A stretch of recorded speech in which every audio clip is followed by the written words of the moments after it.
What if I told you that you could transform a pile of waste into the world's richest soil in just 14 days? Not months, not years, but exactly 2 weeks. Welcome back to Perma to Plate. Today we are mastering the Berkeley Method, a high-speed biological engine that creates black gold with scientific precision. But before we pick up the pitchfork, we must understand your local context. This 14-day miracle behaves differently depending on where your feet touch the earth. If you are in an arid or semi-arid region like outback Australia, your biggest enemy is evaporation. Your compost pile must be kept in full shade.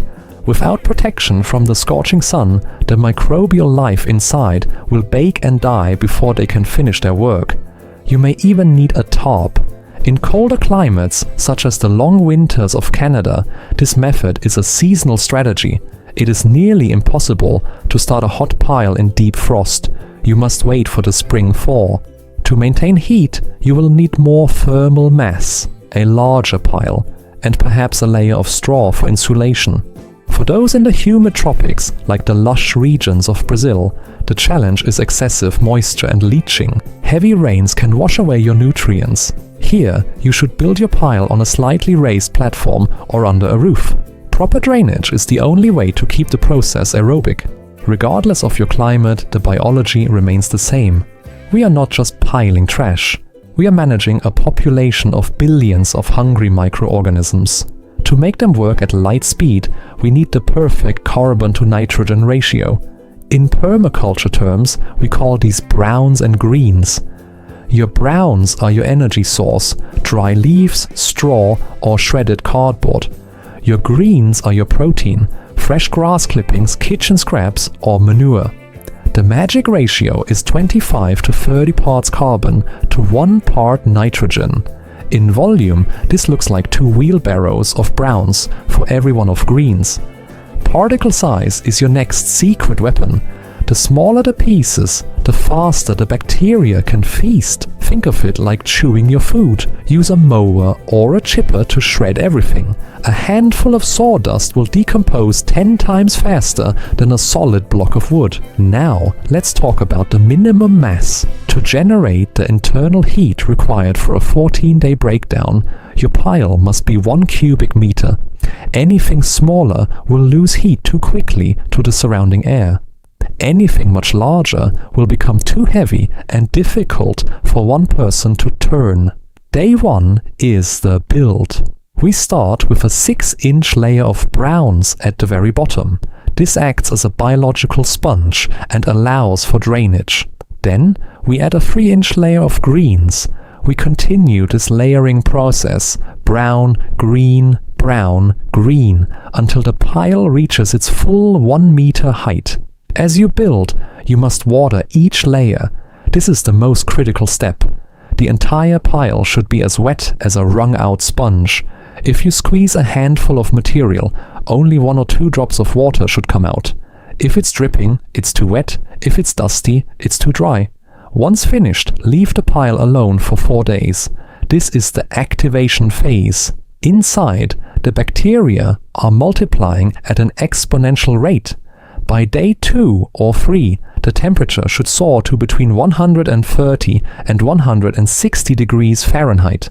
This heat is the result of metabolic energy. It is the sound of billions of microbes eating. This heat is what kills weeds, seeds and pathogens. If your pile doesn't get hot, you likely need more nitrogen. Add more manure or fresh grass. If it smells like ammonia, you have too much nitrogen. On day 4, the real work begins. We perform the first turn. This isn't just moving the pile, it's a total structural inversion. You must move the outside to the inside. The material that was on the edges is cold. It needs to go into the hot center. The material that was in the center is already cooked. It needs to go to the outside to allow the rest of the pile to oxygenate. This turning process introduces fresh oxygen. Without oxygen, your pile becomes anaerobic. It starts to rot, smell bad, and lose its valuable nutrients. Day 6 is the second turn. You will notice the pile is already changing color. It is turning darker, and the original shapes of leaves are disappearing.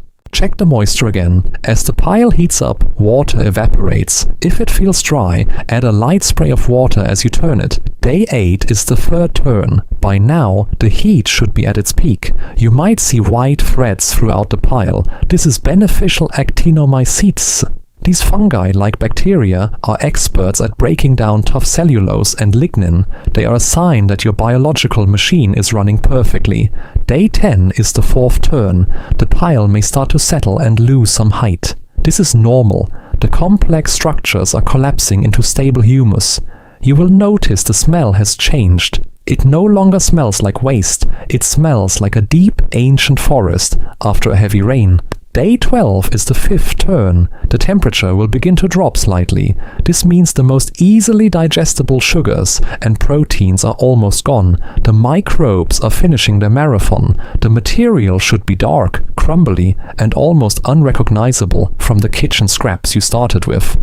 Day 14 is the final turn. Congratulations! You have achieved in 2 weeks what nature takes a full year to accomplish in the wild. Before using it, perform the final squeeze test. It should feel moist but stable. The black gold is now ready for your garden. Unlike raw manure or unfinished compost, this Berkeley compost is sterile. It won't burn your plant's delicate roots, it will nourish them. Use it as a top dressing for your fruit trees, mix it into your vegetable beds, or use it to create a high-potency compost tea. But why does this matter so much? In a world of depleting soils, we cannot afford to wait 6 months for fertility. We need it now. Industrial agriculture depends on synthetic fertilizers that kill the soil's biology.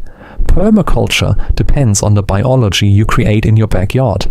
This 14-day cycle allows you to produce massive amounts of fertilizer on a small footprint.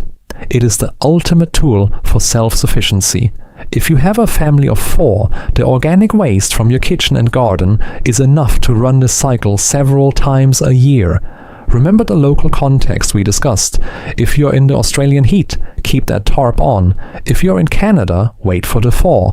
If you're in Brazil, keep your pile under a roof to protect it from the tropical deluge. Adapt the method to your land's unique rhythm. One pro tip for all climates: add a handful of finished compost or forest soil to your new pile as an activator. This inoculates your pile with the specific bacteria and fungi needed to kickstart the 14-day engine. It's like a sourdough starter for soil. Permaculture is about observation. If your pile gets too hot, over 160 degrees, turn it immediately to cool it down. If it gets too hot, you will kill the very bacteria you are trying to cultivate. Balance is the key to abundance. As a practitioner for over a decade, I can tell you, there is no feeling like holding your first batch of 14-day compost. You are holding life. You are holding the future of your garden. You are holding true independence from the industrial food system.